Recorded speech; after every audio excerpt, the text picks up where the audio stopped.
तो आज का हमारे पास क्वेश्चन है। क्वेश्चन क्या है, एक बार देखिए यहाँ पे कि 5 वर्ष पूर्व नूरी की आयु सोनू की आयु की 3 गुनी थी। यानी कि 5 वर्ष पहले जो नूरी की आयु थी वो सोनू की आयु की कितना थी, 3 गुनी थी। अब मान लीजिए कि हमें पता नहीं है कि सोनू की वर्तमान आयु क्या है। ठीक है, अगर मान के चलिए हमने मान लिया है कि सोनू का वर्तमान आयु जो है वो 10 वर्ष है, तो 5 वर्ष पहले इसका उम्र कितना हो जाएगा। तो 10 में से 5 हम माइनस करेंगे। पूर्व का मतलब क्या होता है, पहले, तो पहले है तो घटेगा, तो 5 वर्ष होगा इसका 5 साल पहले। और इसी के अकॉर्डिंग बताया गया है कि नूरी की जो आयु थी वो इसके 3 गुना थी। यानी कि 5 साल पहले अगर ये 5 साल का है तो नूरी कितना साल की होगी, 15 साल की होगी। ठीक है, 5 साल पहले। फिर कह रहा है कि 10 वर्ष पश्चात, यानी कि 10 वर्ष के बाद नूरी की आयु सोनू की आयु से 2 गुनी हो जाएगी। यानी कि मैंने बताया है कि अगर सोनू की वर्तमान आयु मैंने 10 वर्ष मान लिया प्रेजेंट टाइम में, तो 10 साल बाद यानी कि 10 वर्ष बाद इसका उम्र कितना हो जाएगा, 10 + 10 यानी कि 20 वर्ष। और नूरी का कितना हो जाएगा, तो इससे दुगुना, तो दुगुना कितना हो जाएगा, तो 2 गुना करेंगे तो ये हो जाएगा 40 वर्ष। ऐसा कंडीशन है। हमें क्या बताना है कि नूरी और सोनू की वर्तमान आयु कितनी है वो बताना है।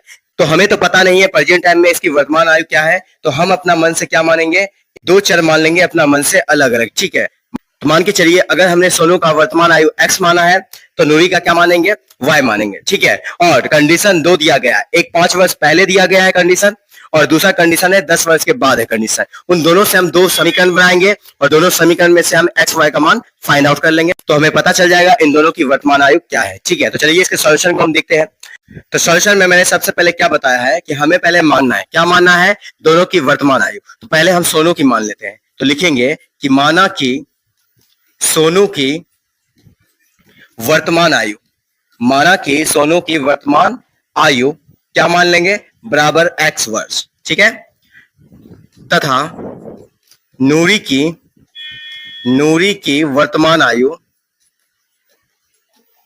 क्या मान लेंगे, y वर्ष। ठीक है, हमने क्या माना है, सोनू की वर्तमान आयु हमने मान लिया x, क्योंकि हमें पता नहीं है। इसी तरह नूरी की वर्तमान आयु क्या मान लिया है, y मान लिया है।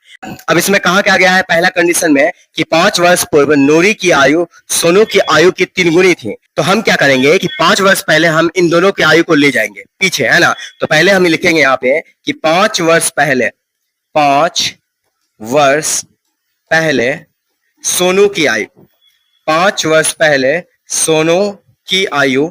तो अभी सोनू की आयु कितना है, x वर्ष है, तो 5 वर्ष पहले क्या हो जाएगा, x - 5 वर्ष। ठीक है, जैसे कि अभी मैं कहूंगा कि मेरा वर्तमान आयु 25 वर्ष है, तो 5 साल पहले में कितना था, तो 25 - 5 करेंगे, 20 वर्ष है ना। इसी तरह से अभी वर्तमान आयु सोनू की x है, तो 5 वर्ष पूर्व यानी पहले कितना है, तो x - 5 हो जाएगा। ठीक है, इसी तरह तथा 5 वर्ष पहले, 5 वर्ष पहले, देखिए पहले या पूर्व दोनों एक है। ठीक है, नूरी की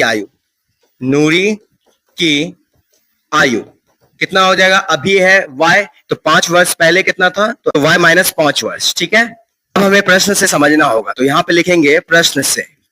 ठीक है, तो देखिए 5 साल पहले जो था वो नूरी की आयु सोनू की आयु से 3 गुनी थी।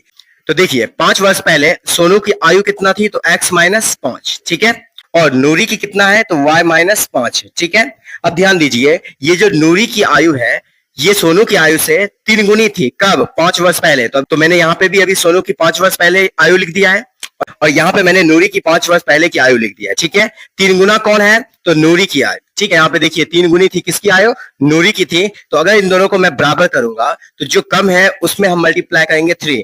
3 गुना कौन है, ये है, तो सोनू में हम क्या करेंगे, 3 से मल्टीप्लाई कर देंगे। तो यहां से इसको सॉल्व करके हम इक्वेशन निकाल लेंगे, यानी कि एक समीकरण निकाल लेंगे। ठीक है, तो ध्यान दीजिए यहां से इसको सॉल्व करते हैं। 3 को x के साथ मल्टीप्लाई करेंगे तो 3x होगा, माइनस 3 को 5 के साथ करेंगे तो कितना होगा, 15 हो जाएगा। फिर देखिए y माइनस क्या हो जाएगा, 5 हो जाएगा। ठीक है, अब हम क्या करेंगे, इसको हम सॉल्व कर लेंगे।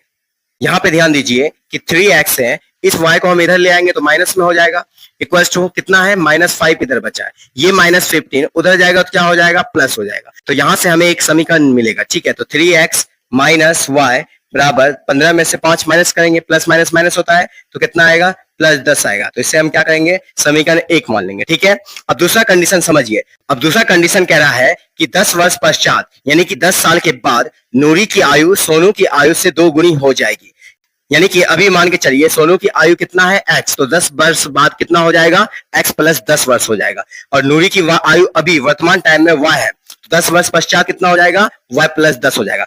तो फिर लिखेंगे यहाँ पे, क्या लिखेंगे कि 10 वर्ष पश्चात, 10 वर्ष पश्चात सोनू की आयु, सोनू की आयु बताइए। अभी है वर्तमान समय में x, तो 10 वर्ष के बाद कितना हो जाएगा, x प्लस 10 वर्ष। ठीक है, जैसे मैंने बताया है कि मान के चलिए अभी मेरा आयु 25 वर्ष है, तो 10 वर्ष पश्चात कितना हो जाएगा, तो 25 प्लस 10 करेंगे 35, है ना। इसी तरह अभी x से सोनू की आयु, तो 10 वर्ष बाद कितना हो जाएगा, x प्लस 10 हो जाएगा। ठीक है, और तथा 10 वर्ष पश्चात, 10 वर्ष पश्चात नूरी की आयु, नूरी की आयु, तो बताइए अभी y है, तो 10 वर्ष के बाद कितना हो जाएगा, y प्लस 10 वर्ष हो जाएगा। ठीक है, अब फिर देखिए यहाँ पे पुनः प्रश्न से, यानी कि फिर से हम देखते हैं कि कंडीशन क्या कह रहा है। कंडीशन यही कहा गया है कि नूरी की आयु जो है 10 वर्ष बाद सोनू की आयु के 2 गुनी हो जाएगी। यानी कि मान के चलिए यहाँ पे सोनू की आयु कितना हो जाएगा 10 वर्ष बाद, तो x प्लस 10, और इधर लिख लेंगे नूरी का, नूरी का 10 वर्ष बाद कितना हो जाएगा, तो y प्लस 10 हो जाएगा। ठीक है, लेकिन बताया गया है कि नूरी का 10 वर्ष बाद जो आयु होगा वो इसके आयु से, किसके, सोनू के आयु से 2 गुनी होगा। अगर हम इसे बराबर करेंगे तो 2 किस में गुना करेंगे, जो कम है उसमें करेंगे। अब इसे सॉल्व करके हम सेकंड इक्वेशन पता कर लेंगे। ठीक है, तो ध्यान दीजिए यहाँ पे, इसको हम सॉल्व करते हैं। 2 को x के साथ मल्टीप्लाई करेंगे तो 2x हो जाएगा, प्लस 2 को 10 के साथ मल्टीप्लाई करेंगे तो कितना हो जाएगा, 20 हो जाएगा। ठीक है, ये कितना है, y प्लस 10 है। अब इसको हम सॉल्व कर लेते हैं। ध्यान दीजिए यहाँ पे, ये है 2x, इस y को इधर ले आएंगे तो माइनस में हो जाएगा, बराबर के इधर क्या है, प्लस 10 है। अब ये प्लस 20 को इधर भेजेंगे तो माइनस हो जाएगा। तो यहाँ से सेकंड इक्वेशन हमें पता चल गया है, 2x माइनस y बराबर क्या हो जाएगा, माइनस 10। तो समीकरण 2 इसे हम मान लेंगे। ठीक है, अब समीकरण 1 और समीकरण 2 से हम क्या करेंगे, x y का मान पता कर लेंगे, तो हमें वर्तमान आयु पता चल जाएगा। ठीक है, तो समीकरण 1 देखिए क्या है, 3x माइनस y बराबर 10, और समीकरण 2 क्या है, 2x माइनस y बराबर माइनस 10। इन दोनों को हम सॉल्व करते हैं। ठीक है, तो हम लिखेंगे समीकरण 1 एवं 2 से। ठीक है, समीकरण 1 क्या था, तो 3x माइनस y बराबर में कितना था, 10, समीकरण 1। और दूसरा समीकरण क्या था, तो 2x माइनस y बराबर माइनस 10, ये समीकरण क्या था, 2 था। ठीक है, इसको हम सॉल्व करते हैं। सॉल्व कैसे कर लेंगे, या तो हम विलोपन विधि से कर लेंगे, या प्रतिस्थापन, या कोई सा भी मेथड से आप कर सकते हैं। ठीक है, अब मैं यहाँ पे विलोपन से कर रहा हूँ। विलोपन में हम क्या करते हैं कि कोई एक चर को बराबर करना होता है और उसका चिन्ह बदल के उसे काटना पड़ता है। तो यहाँ ध्यान दीजिए, यहाँ पे y माइनस में है, ये भी y माइनस में है, वैल्यू तो बराबर है लेकिन चिन्ह हम क्या करेंगे, बदल देंगे। ये प्लस है तो यहाँ पे क्या होगा, माइनस, ये माइनस है तो ये हो जाएगा प्लस, ये माइनस है तो ये हो जाएगा प्लस। तो यहाँ से y कट जाएगा, बचेगा क्या, +3 और ये -2। तो 3 में से 2 माइनस करेंगे तो क्या बचेगा, सिर्फ x बचेगा। ठीक है, और बराबर में ये +10 है, ये भी +10 है, यानी कि 10 + 10 20 हो जाएगा। तो x का मान हमें क्या पता चल गया है, तो 20। ठीक है, अब इसका वैल्यू समीकरण 1 या 2 किसी में रखेंगे तो y का मान पता चल जाएगा। तो यहाँ पे हम लिखेंगे समीकरण 1 में, समीकरण 1 में किसका मान रखने पर, x का मान रखने पर, x का मान रखने पर। ठीक है, तो समीकरण 1 देखिए क्या है, 3x minus y equals to 10। अब यहाँ ध्यान दीजिए, 3 इंटू एक्स का वैल्यू कितना रखेंगे, 20 रखेंगे, माइनस y बराबर कितना है, 10। और यहाँ पे देखिए ये हो जाएगा 60 माइनस y बराबर 10, और फिर 60 को उधर भेज देंगे तो यहाँ से माइनस y बराबर क्या हो जाएगा, 60, ये +60 है। ठीक है, उधर जाएगा तो -60 हो जाएगा, तो यहाँ से क्या होगा, माइनस y बराबर -50 हो जाएगा। ठीक है, अब यहाँ पे ध्यान दीजिए, ये माइनस माइनस कैंसिल हो जाएगा, तो y बराबर क्या हो जाएगा, 50 हो गया है। तो देखिए यहाँ पे हमें x का मान भी पता चल गया 20 और y का मान भी पता चल गया है 50। तो बताइए x का मान हमने किसका माना था, वर्तमान आयु सोनू का माना था ना। ठीक है, और नूरी का क्या था, y था। तो y वर्ष जो था वो वर्तमान आयु किसका था, नूरी का था। ठीक है, कंडीशन को मिलाते हैं, क्या ये आंसर सही है कि नहीं। वर्तमान आयु हमें पता चल गया है, सोनू का कितना है 20 वर्ष और नूरी का कितना है 50 वर्ष। 5 वर्ष पहले हम जाके देखते हैं कि नूरी का आयु जो है सोनू के आयु से 3 गुनी है कि नहीं, और 10 वर्ष बाद भी देखते हैं क्या 2 गुनी है कि नहीं नूरी की आयु, किसके आयु से, सोनू की आयु से। तो देखिए 5 वर्ष पहले सोनू की आयु कितना हो जाएगा, तो 20 माइनस 5 हो जाएगा, कितना बचेगा, 15।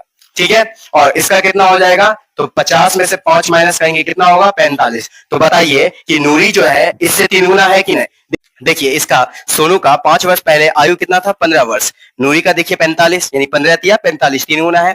ठीक है, और दूसरा कंडीशन क्या था कि 10 वर्ष बाद जो है पश्चात वो नूरी की आयु जो है सोनू का आयु से 2 गुनी हो जाएगी। तो 10 वर्ष बाद देखते हैं सोनू का उम्र कितना, अभी है 20, तो सोनू का 10 वर्ष बाद कितना हो जाएगा, 30 हो जाएगा, क्योंकि 20 में हम क्या करेंगे, +10 करेंगे, है ना। अभी इसका बताइए नूरी का, अभी वर्तमान आयु है 50, तो 10 वर्ष बाद कितना हो जाएगा 60। तो देखिए सोनू जो है 30 वर्ष का हो जाएगा 10 वर्ष बाद, और नूरी कितना हो जाएगी 60 वर्ष की। तो देखिए दोगुना है कि नहीं, है ना। तो इसका मतलब है कि हमारा आंसर बिल्कुल सही है।